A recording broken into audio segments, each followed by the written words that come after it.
So the temper tantrums failed, the rioting and smashing up cities failed, and sending death threats to electors failed. Now Hillary supporters, encouraged by Jill Stein's fundraising campaign, are demanding a recount in Michigan, Wisconsin, and Pennsylvania. They spent months sniping about how evil and dangerous Trump was for saying he might not immediately accept the election results. He refused to say that he would respect the results of this election. Now, make no mistake, by doing that, he is threatening our democracy. And the peaceful transition of power is one of the things that sets us apart.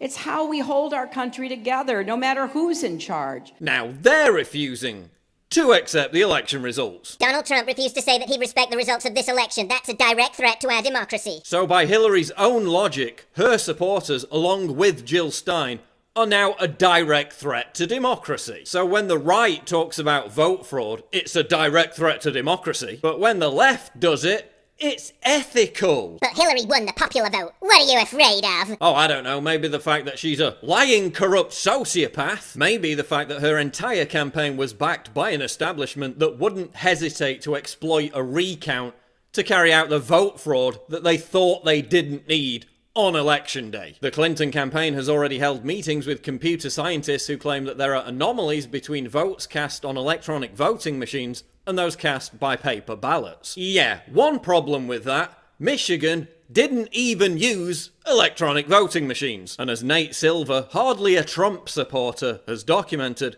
these so-called anomalies completely disappear when you factor in demographics. This whole thing was already debunked before it even began. Is Hillary Clinton willing to risk civil war in America by installing herself as part of a coup? Now this is all a long shot, but it just goes to illustrate how the left only professes its love for democracy when they're winning. As soon as they start losing, they have a hissy fit of epic proportions. We saw the exact same thing after Brexit, and they're still trying to derail that, pissing all over the democratic will of the British people. Jill Stein also keeps raising the amount they're asking for to fund this recount every time it's met. Could this just be one huge money-making scam? And why is Jill Stein pushing this? Is it to try and regain some lefty street cred because she was vaguely supportive of Trump during the campaign? If so, that's pathetic. Seriously, Jill Stein said that a Hillary presidency would mean nuclear war.